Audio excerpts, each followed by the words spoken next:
What up, everyone? This is Mr. Lord Dr. Professor Dark Joker here with another edition of Traditional Fans with Opinions, where I'll give my reviews for whoever I watched, read, or played today. And who are traditional fans with opinions? That is myself, and that is you, the viewers.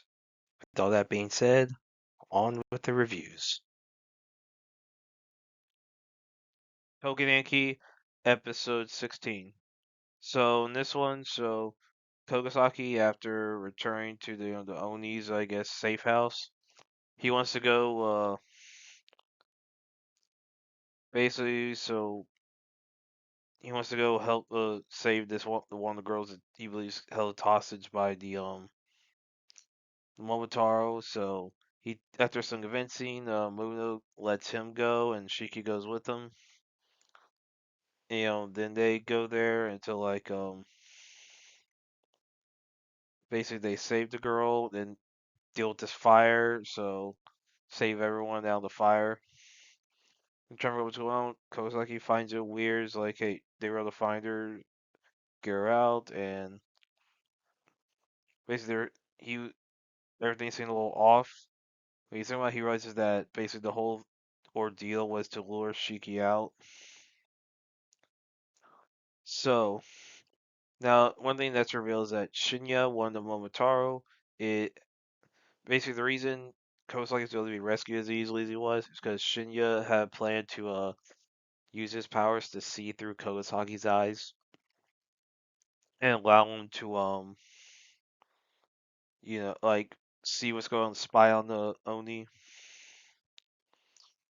And what happens with Mudano is that he's confronted by a guy named Osuke.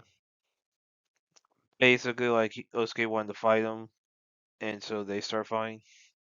There's one where in order to help find the other sister, who Kosaki thinks is uh is held hostage, so she gets there to call Mikado, ask for his help. And thing is, while that phone call is going on, Shin is able to see things. He can't hear dialogue, but he can see the way the mouth movements work. It looks like it's like the phone call's going on. And so Shinya asks for Mikado to hand him his phone so that he could talk to Shiki, saying so all Shiki knows about is that he's Mikado's boss. And so tries to have a conversation with him, and others, he's able to confirm that who the guy that Mikado knows as Natsu is actually Shiki. So yeah, so you know how that's gonna affect next week's. So that's gonna be interesting.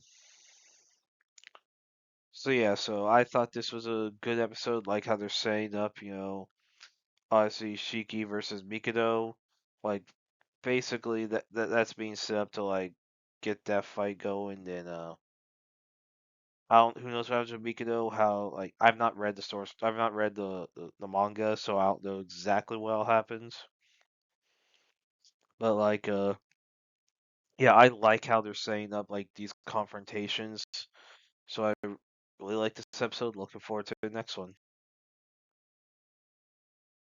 Shabake, episode 5.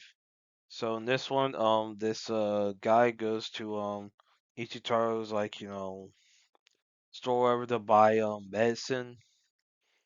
Basically, he wants the like the mummy thing, and he has no money. He after some convincing, Ichitaro is convinced to just sell to the guy. Basically, like his like little yokai. They tell, hey, dude, this guy's really wants it. Just not making any out of him over a freaking mummy. So he shows him the mummy. The guy's like, this ain't right. This ain't. Right. So he starts attacking, and then yeah. So basically and then so it's there's so basically this guy after so this like basic crazy dude's knocked out. He's arrested, and so basically there's a possibility that's brought up that he could be the killer. But apparently he was so as far as motive, like he asked the murder victim, to train his son as a carpenter. The guy said no, so there's some motive there. But it turns out he was wanting to the reason he wanted that mummy medicine is to resurrect the murder victim. And then yeah, so then this shifts to like the whole deal regarding so you have Ichitaro's friend Eikichi, who's like having to deal with potentially taking over the family business. And but one of the problems is so there's issue like I guess he may not be able to run it well, so his sister Oharu like could potentially have to be married off in order to bring someone in who can help run things as basically the Darubi payment because they can't afford to actually spend money on someone. But Oharu like wants to marry Ichitaro. So yeah, but issue with Ichitaro is that due to the fact that Ichitaro is of a higher class, he wouldn't really be allowed to marry Oharu. So yeah, there's a whole class issue there. And like who knows how all that stuff's gonna go. But yeah, so it looks like the murder mystery is still going on. So hopefully we'll see like more about like okay, what the heck happened? Who's like who killed this guy? Who else is gonna get killed in order to cover it up or something? So yeah, I like this episode. Looking forward to the next one.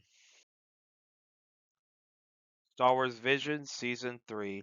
So this season's going back to like how season 1 did, where it was just Japanese studios animating it. It's not contracting like, studios from nations outside US and Japan to do it.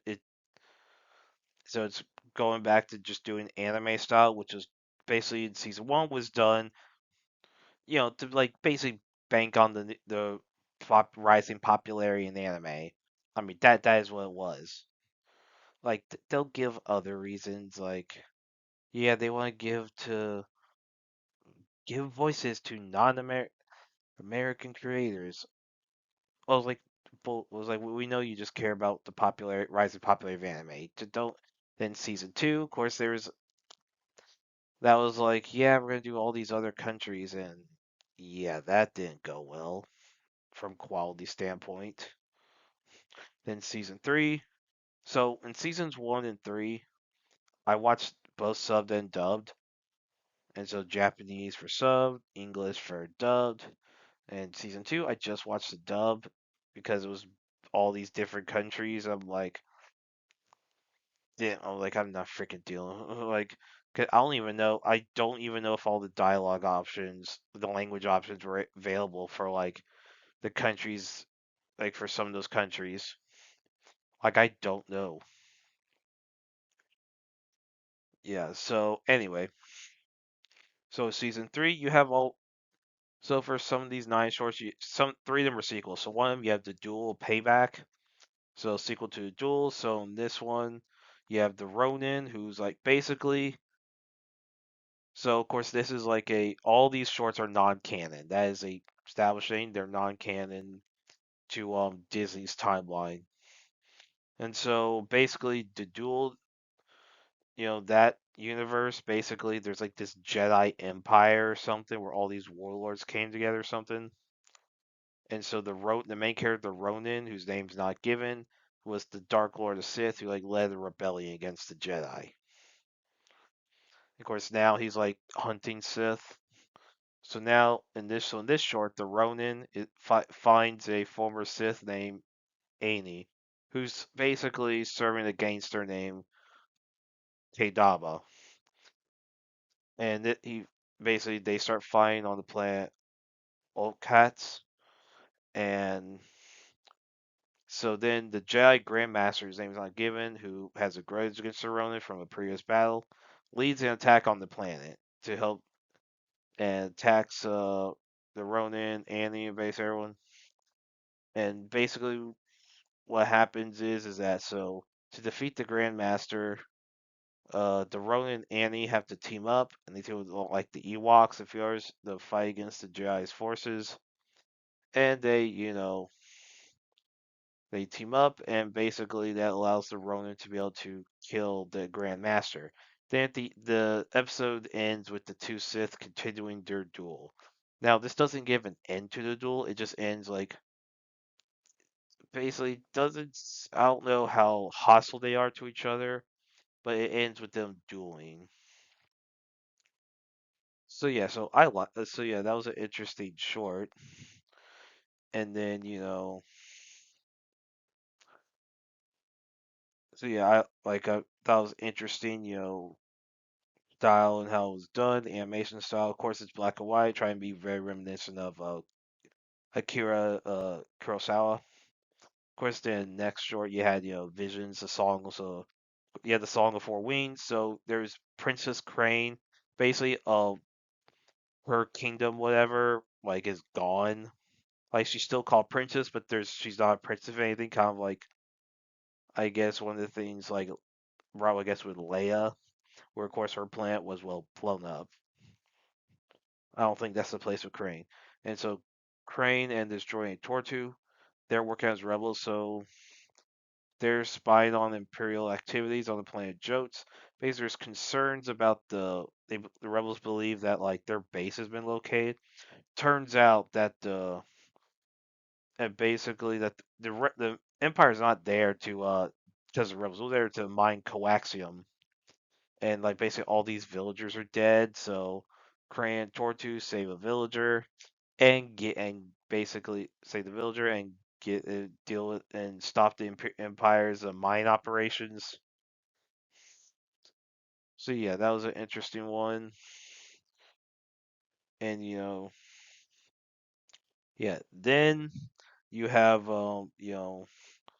probably the most important one in this season is the Night Jedi Child of Hope because there's a TV show coming out next year for Night Jedi.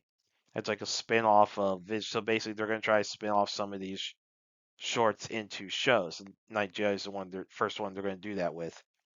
And so in this one, La Cara, so of course she and her group are trying to find her father, and basically she's attacked. She ends up on this like abandoned ship, comes across a droid named Tito, and he was like wanted to find his master. So the two of them work there. They find the master. Basically, it's a Jedi that Kara had seen in some history book. Now the capsule had long lost power, so the Tito's master has been long dead. And then when they're trying to escape some of like her enemies, like the people who kidnapped her father, um, there basically there's not enough power to get to the ship. So Tito, wanting to help Kara as like repayment for letting him see for him be able to see his master one last time. Um, Tito uses the last remaining energy that's inside himself to power up the escape pod for Kara to escape. And that allows and Kara's, she's sad about what happened about Tito basically losing power and basically essentially dying. And that like honestly in this season, this was the I was actually saying the whole show, Night Jedi Child of Hope might be the best short in the entire series. And I would say it makes me look really forward to um the Night Jedi show. And I have not actually looked forward to anything Star Wars related in a while. I haven't. Like I haven't actually looked forward to anything in a while. So the fact that I'm actually looking forward to something is insane. So yeah, I actually really like this short. And then of course you had you know, bounty hunters, which, obviously it's about bounty hunters. So basically, this businessman named Jinsim Campbellon hires these bounty hunters named Seven and IV-84, basically to capture some slaves. Or basically, he says insurgents. Basically, they're escaped slaves. So he says he takes in war orphans to like be, but it's very obvious it's slave labor. And basically, years ago, she Seven basically when her parents were killed, she was saved by Jedi. Jedi told her to do the right thing. So that's something that always lingers in her mind. So eventually, she's convinced to help the slaves escape. IV-484 like leaves briefly, and but he does come back to help Seven, and basically the two of them defeat Jinsim. So that was a cool one. That was a very good one. Like how they developed. Like hey, like the villain was awesome. Like the villain is actually pretty. Like Jinsim was actually a cool villain. Like he was probably the best part of this short, and liked how they're setting up like these bounty hunters. Because obviously bounty hunters as a whole, a lot of them are generally, if they're not evil, they're morally gray. Basically, depends on whether or not they're evil or good. Depends on who pays. Essentially, like people talk about, oh, Boba Fett's a sympathetic. Boba Fett's morally gray. You just if you pay him enough, he'll be a good guy. If you pay him enough, he'll be a bad guy. Simple as that. Business is business. That's how bounty hunters work. Now, obviously, so Seven by end up being one is closer to being more good than evil. Kind of like because sometimes you do have some in the criminal underworld in various fiction works where you do have like some that are more good. Like heck, in Star Wars, you had Talon Card, very famously, mostly fought on the side of the Rebellion or New Republic, during the Galactic Civil War, and after that, even though he was always neutral, everyone knew he favored the New Republic. Very obvious to everyone. Like during I think it was the UZF on Wars when Card like basically officially aligns himself. And it was like, dude, it's about time we know. Anyway, so I liked how there's developed like those bounty hunters. And Yuko's treasure, that was one involving a basically you have a so you have there's some so basically like this girl named Yoko, so her like parents were dead, and then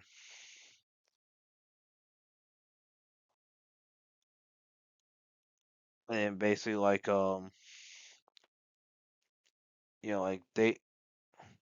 they die, and then like so she doesn't remember. Then like this one guy who like old bear guy or something is like taking care of her. Then some thieves girl try to steal like I guess the loot. They fail, and then this one kid who was like tracking them like betrays them, helps you go and the bear guy escape, and then they escape. I thought it was a good one. Obviously, developing so the kid like I guess joins like I guess the found family or something. Yeah, and that was a good one. So then you have the Lost Ones. So that one's a sequel to Village Bride. So Village Bride, in my opinion, was the best one of season one. Yeah, I was not expecting that one called Village Bride to be my favorite short. Like in the first season. So in that one, so F, she joins a group of refugees, and like basically now the refugees they're all intercepted by the Empire, and so now part of the reason the refugees trying to escape is the plane basically all this carbonite gas was been leaking, causing a bunch of problems on the planet. Basically, there's issues in the main, and I guess the manufacturing and mining. Now, when the Empire comes asking for a jet, F turns herself in, and she's taken to his room. She comes across her master, Shadra, who she thought she was dead. She thought that he was killed during the Clone Wars, which she like chose not to fight in. Basically, they fight. Uh, F kills Shad Raw, and then F and refugees are able to escape the Empire. And like, there's a lot of high stakes. The visuals and combat are great. Like I thought it was a really good one. So yeah, the smuggler. So the smuggler, basically that one. You have so there's a character named Cheetah. Basically, she's like hunted by the Empire for like it's not necessarily explained why the Empire doesn't like her. I mean, Empire hates everybody. They're pricks. But why she's hiding from the Empire? Basically, she's hired by this lady named Glenu who pays off a debt she owes. Like basically to get her and this young guy off planet. And when Chio's pilot backs out, this guy volunteers to basically fill in for as pilot. Basically, they're trying to avoid the Empire, and basically, while the Empire's hunting Prince Arlu, who's the last surviving member of the royal family of this planet, and basically like all the like basically everyone who's around Arlu's age is abducted and executed in prison, whatever. Basically, just in case, because no, a lot of people don't necessarily know exactly what Arlu looks like without all that royal garb on. Now, the kid saves and Glenu save defeat those Imperials and save this boy getting arrested and his mother, and the kids are revealed to be Prince Arlu. So everyone bows, and basically, so Cheetah helps Arlu and Glenu escape, and basically, so there's this bounty hunter that tries to attack Glenu, reveals herself to be a Jedi survivor Order 66, who basically, after being saved by the royal family, decided to serve the royal family. That's why she's helping Arlu. And so she defeats the bounty hunter, and then they're able to.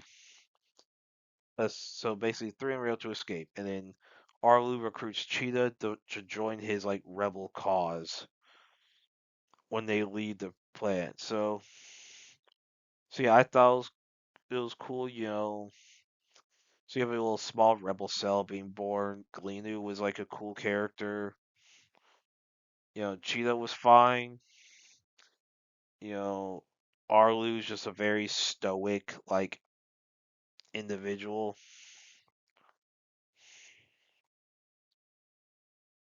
Then you had, the Bird of Paradise, which that one, so you have this Padawan who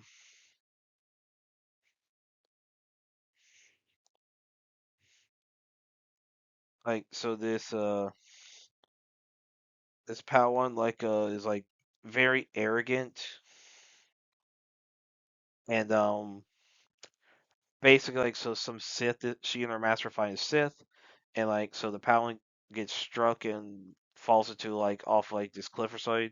She's blind and she can't see, so she spends a few days trying to learn how to see, and she's has all these visions. She fights like her evil self, and basically after doing it, she has to like accept the darkness inside her, face it, and accept the Jedi's teachings. That allows her to, I guess, recover, learn more about how to trust in the Force, and that's it. So we don't see her like reunite with her master or deal what happens. We don't know what happens with her master or with that Sith Lord, but like basically like we see like her, I guess, get out from this ravine, whatever. Then the last one, you have Black. So Black one, that one, there's no dialogue. It's like an instrumental. You have some cool jazz music playing. Basically, while the Death Star is being blown up. Now I don't know which Death Star it is. If it's the first or second one. Basically, this stormtrooper is like having some mental breakdown or something. Like basically reminiscing whatever. See all the stuff going on. Cool visuals and how they're handling it. Basically, it's a stormtrooper having like a mental breakdown, so like reminiscing about his life, whatever. And it's like no dialogue. It's just yeah. So yeah, I thought that was good. So yeah, like every short in season 3 was great. Like was actually really good, and I was surprised. I mean, and which says a lot about the studios involved with it. I mean, these are Japanese anime studios. a lot of those people take pride in their work. But I mean, it doesn't always mean success. I mean, season one. I mean, there were 3 episodes in Vision season one that were not good in my opinion. There was one that was mid. Like there were 5 good ones out of those 9 in season one. Season three, they all sucked. I think there was one that was Japan. Then the rest were other countries. I mean, there was one that was Korea. Korea generally does some good stuff. I mean, not always. I mean, that Devil May Cry TV show for Netflix was freaking trash. And you have all these other countries like season two is freaking terrible. Now I only watched the dub, so maybe the English dub, so maybe that might be why I freaking hate season two a lot. Whereas season one and three, I did watch the subbed as well as the dub. Subbed version's definitely better. Like subbed version is so much better. Like gosh. So yeah, I really like season three, and frankly, it makes Lucasfilm look freaking retarded because, like Pieces of Past, so Pieces of Past was a decent show. It wasn't some extremely really great thing, but Rebuild the Galaxy, Pieces of Past was decent. It was there was some creativity. It wasn't just a bunch of random cameos like the first Rebuild the Galaxy. Like there's actually some actual character writing Rebuild the Galaxy. This show takes it up another level, does actually some really good character writing, and some of the stuff, some of the could fit in a you know maybe like some things like it's almost like the old Infinities like comic that was like a what if story. Like this was a what like Star Wars what if like from what back in the day when Dark Horse was still releasing Star Wars comics. So these shorts had real creativity in it. Like yes, you have your rebels versus Empire, Jedi versus Sith. You had some cool freaking stories, cool writing. Like something like the duel. I'm interested to see how that world works. Obviously, it is not canon, so definite like how what the deal with the giant empire is, what exactly it is, what happened. Like there are possibilities as to how like that worked. Like obviously there's some positives of what to deal with like different like the Jedi clans and stuff and what happened. Like I have a few there's ways to go about it like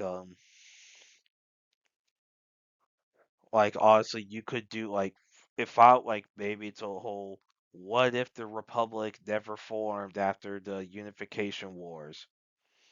Maybe that's how it is. So with no with no Republic, no anything or what or the the Republic was wiped out after the Pius Dia stuff, which the or the after one of the multiple Alsacan conflicts before the Sith.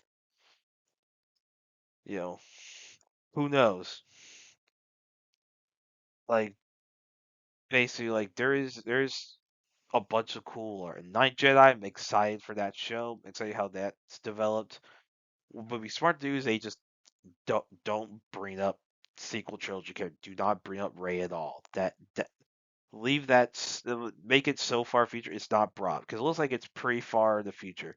Because I believe timeline wise, it's like at or after 35 ABY. Basically, it looks like it's years after that. It seems like there's a Jedi Order that was wiped out. So yeah, it's years after. It would be years after 35 ABY if there's a connection to the sequels. It's long time after where I say don't bring it up. Do not bring it up. Yes, there's been a third Jedi Purge before with the Star Wars Legacy, you know. But no, but Lucasfilm looks freaking stupid now. I was like, so rebuild the galaxy is Star Wars Visions. Basically stuff that's like so side story, so non-canon stuff that has no impact on the main stuff. That and it looks better. Like people probably more people care about this stuff than like more people care about Visions than Ahsoka. Like Ahsoka's probably gonna get more marketing, but Visions is this season is so much better. Like, what the frick? Like, Mandalorian Grogu, that film most likely will flop. Starfire most likely will flop. I mean, gosh. I mean, really, you freaking are like it's exposing how much better Japan is than Hollywood at making stuff. Japan, like Japanese studios, are running Star Wars better than the freaking company that owns it. Yes, this was released by Lucasfilm. They were basically putting their name on it. I don't know how much creative control they really were exerting over this. I don't think they were exerting a lot. Like how, with the Kingdom Hearts series, Disney, all they really do is tell Square Enix which characters they're allowed to use.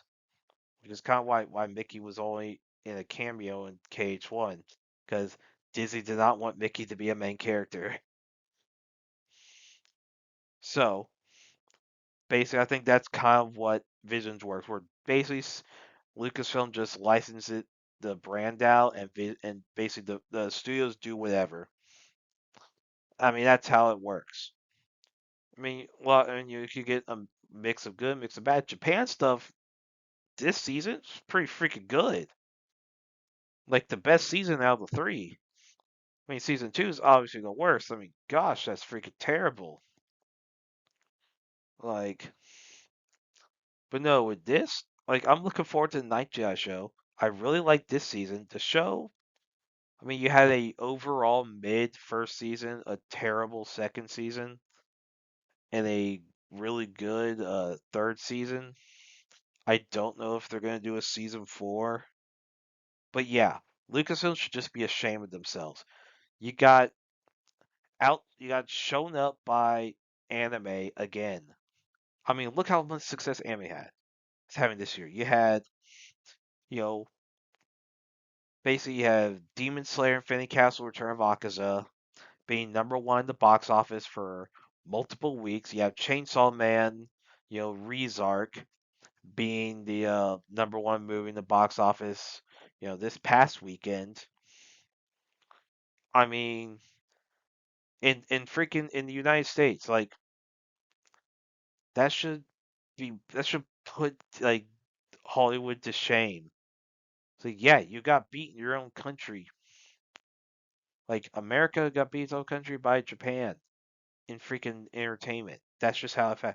Like most of the best shows right now are freaking anime. I mean, Hollywood, there is some good stuff, and you have some indie studios like making good stuff. Of course, like Angel Studios. Like this is, gosh, like these people, like Lucasfilm's run by freaking retards. Like all this like side stuff that like has no impact whatsoever makes Lucasfilm look freaking retarded. Like it is freaking bad how terrible Lucasfilm is. Like some of the most retarded people in entertainment. And with all the news, oh, but hope for Ben Solo. Let's let Ben Adam Driver come back. I don't freaking care. No one's really gone. Ever really gone. No, whatever Jake Skywalker said. I mean, yeah, Ben Solo. Yeah, he's dead. Yes, bring him back. Well, yes, resurrections have happened in Star Wars. They've happened before. They're not bringing back Ben Solo. Do you know? Here is the basic truth of why Ben Solo movie didn't happen. Well, given the recent financial information, Rise Skywalker lost money, so Bob was concerned about you know that said Ben Solo movie losing money.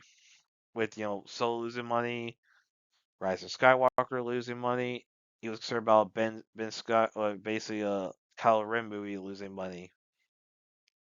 I can answer that, and also Disney Plus being new, like the that he probably wanted stuff to promote Disney Plus, which is why I think Obi-Wan and Boba Fett were both reworked into TV shows instead of movies, was basically to promote Disney Plus. Like, and of course, Bail Grogu season 4 reworked it to a movie to get another movie into the box to get some box office money. Like, it's all business decision. It's like bringing in anime studios was a business decision. Like, why did they go to all anime studios in season 1? Because anime was getting popular. Why did they do that? Why did Disney do that in season 3? Because anime was getting popular, and basically, I think season 2 would I season 2 I don't remember when it released. Like basically, it was so under the season 1 was not really under the radar. Season 2 was very under the radar. Part was due it came after Obi-Wan.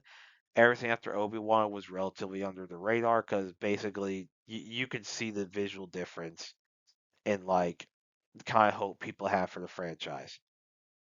And like season 3, definitely under the radar. It came after Obi-Wan, came after the Acolyte. Like basically but like if I wasn't reviewing it, I probably wouldn't have watched season 3 of Visions, and I freaking liked it. And I'm looking forward to Ninth Jedi. And yeah, it's gonna make Lucasfilm look really bad. Like if Ninth Jedi gets good reviews, which it might based on the quality of these two shorts, like it's gonna I don't know, I don't think its ratings will be very high because what Lucasfilm has done to Star Wars. Yes, yes, Bob Iger helped kill Star Wars. Kathleen Kennedy still deserves the most blame. She is the president of Lucasfilm. She is the head of Star Wars. Dave Filoni deserves blame. Ryan Johnson, Jar Jar Abrams, Pablo Hidalgo, basically everyone in that story group, they all deserve blame. Like, it ain't some Kathleen Kennedy versus Bob Iger, please. Who the frick which retard is actually dumb enough to believe that? This show proves how retarded everyone at Disney is. I'll just say they are retarded. They can go hate the. I don't know why Ahsoka season 2 is getting made. I'm shocked. I'm not surprised they canceled the Acolyte because they only got a 1 season order. If it got a 2 season order, they would have made 2 seasons and then canceled it, just like they just did with Doctor Who. They canceled. They ended after 2 seasons because they were no longer legally required to do anything. So Visions, if it gets a season 4, I bet they're gonna do just anime studios because I think that's where they're gonna have more success. And saw someone say, "Oh, they see it regressed by season 3. It was a regression by going back to only anime studios." No, it's not. It actually was improvement. And yeah, anime studios, those people take pride in their work. Like they have pride in their work, and most of them they do a really good job. And this season was very good. This show overall, on average, it's not good, partly due to how bad season 2 is. But season 1 was overall mid, with 5 good, 3 bad, 1 okay. And season 3, every episode's good. So yeah, these people are Disney. Yeah, this season was good. The show overall, it's not that great. Disney should be freaking ashamed of themselves for what they've done to Star Wars. Should be saying shows that they got upshowed by people who don't even work at Lucasfilm who were making Star Wars stuff. Shame on them. Like shame on Disney for what they did. And that's it. Did y'all like the stuff I reviewed? And if you have your own opinions about all that, you can put all that in the comments. Thank you for watching, and like, subscribe, and all that. and look forward to the next video.